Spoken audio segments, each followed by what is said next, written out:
বাংলার প্রকৃতি, সংস্কৃতি আর ঐতিহ্যের এক অনন্য মিলন মেলা হলো পহেলা বৈশাখ। বাংলা বছরের প্রথম দিন, নতুন আশা আর নতুন সূচনার প্রতীক এই দিনটি। এই ধরনের আয়োজন আমাদের সংস্কৃতিকে বাঁচিয়ে রাখে, নতুন প্রজন্মকে পরিচয় করিয়ে দেয় আমাদের ঐতিহ্যের সঙ্গে। তাই এই মেলাগুলো শুধু বিনোদনের জন্য নয়, বরং আমাদের অস্তিত্বের একটি গুরুত্বপূর্ণ অংশ হিসেবে দাঁড়িয়েছে।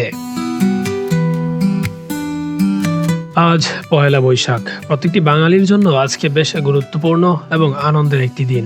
আজ আমরা এমন এক জায়গায় দাঁড়িয়ে আছি যেখানে আধুনিকতার ছোঁয়া লাগলেও ঐতিহ্যের রং একটু ফিকে হয়নি। আমরা আজ এসেছি নেত্রকোনা সদরের আমতলা ইউনিয়নের ঐতিহাসিক সেই আমতলা বাজারে। এখানে প্রতি বছরের মতো এবারও বসেছে প্রাণের এক বান্নি মেলা। পয়লা বৈশাখকে কেন্দ্র করে এটি একটি সাধারণ মেলা, তবে আমরা আঞ্চলিক ভাষায় একে বান্নি বলে থাকি। স্ক্রিপ্টের গভীরে যাওয়ার আগে চলুন জেনে নেই এই পহেলা বৈশাখের গোড়াপত্তন কিভাবে হয়েছিল। মোগল সম্রাট আকবরের আমলে মূলত ফসলি সন হিসাবে বাংলা বছরের গণনা শুরু হয়। খাজনা আদায়ের সুবিধার্থেই এই সনে প্রবর্তন। তবে সময়ের সাথে সাথে এটি কেবল রাজকীয় ফরমান থাকেনি, হয়ে উঠেছে বাঙালির প্রাণের উৎসব। হালকাথা থেকে শুরু করে মঙ্গল শোভাযাত্রা, পহেলা বৈশাখ মানেই নতুনভাবে পথ চলার অঙ্গীকার। জাতি, ধর্ম, বর্ণ নির্বিশেষে পহেলা বৈশাখ বাঙালির একমাত্র অসাম্প্রদায়িক উৎসব, যা আমাদের এক সুতোয় গেঁথে রাখে। নেত্রকোনার ঐতিহ্য ও আমতলার বান্নি। নেত্রকোনা জেলা সবসময় লোক সংস্কৃতির উর্বর একটি ভূমি।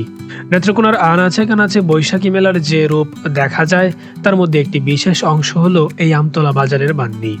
আমতলা বাজারের এই বান্নি মেলা কেবল একটি বাজার নয়, এটি একটি এলাকার মানুষের মিলন মেলা। শহরের যান্ত্রিকতা ছেড়ে মানুষ এখানে ছুটে আসে মাটির টানে।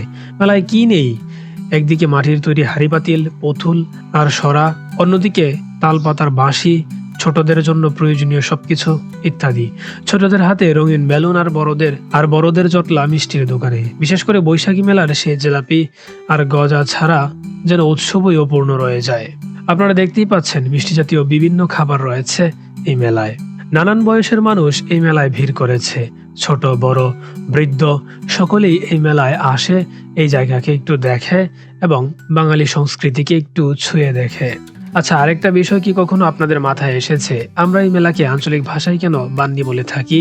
এই ব্যাপারে কিছু তথ্য সংগ্রহ করার পর জানা গেল যে সম্ভবত স্নান বা বিশেষ তিথিতে লোকজ জামায়াত থেকেই এই শব্দের উৎপত্তি। যুগ যুগ ধরে এই আমতলা বাজারে পহেলা বৈশাখের মানুষ এই ঢল নেমে আসছে। এখানে কেনাকাটার চেয়েও বড় বিষয় হলো দেখা হওয়া, পুরনো বন্ধুর সাথে দেখা হওয়া, আত্মীয়র বাড়িতে নিমন্ত্রণ, সব মিলে আমতলা ইউনিয়ন যেন আজ এক রঙিন উৎসবে মেতে উঠেছে। শহরের অবস্থাও জমকালো ছিল, দুর্দান্ত ছিল। তবে এই দৃশ্য যখন ধারণ করা হচ্ছে তখন প্রায় সকালের দিক বা দুপুর মুহূর্ত, এজন্যই খুব একটা বেশি মানুষ দেখা যাচ্ছে না। তবে বিকেল সময়ে বা সন্ধ্যার আগ মুহূর্তে এই মুক্তারপাড়া জায়গাতে অনেক মানুষ ছিল। পয়লা বৈশাখ আসে আমাদের পুরনো গ্লানি মুছে দিতে।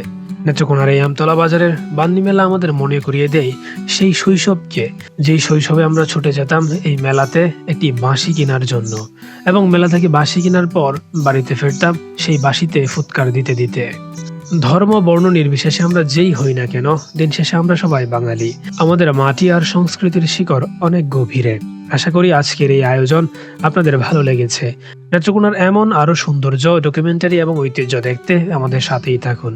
আর একটা কথা অবশ্যই মনে রাখবেন, ডকুমেন্টারি, নেচার এবং তথ্যবহুল সবকিছু একসাথে পেতে অবশ্যই চোখ রাখুন মিক্স ভিউতে। যাই হোক, আজ এই পর্যন্তই। সবাই ভালো থাকবেন, সুস্থ থাকবেন। Take care. আল্লাহ হাফেজ।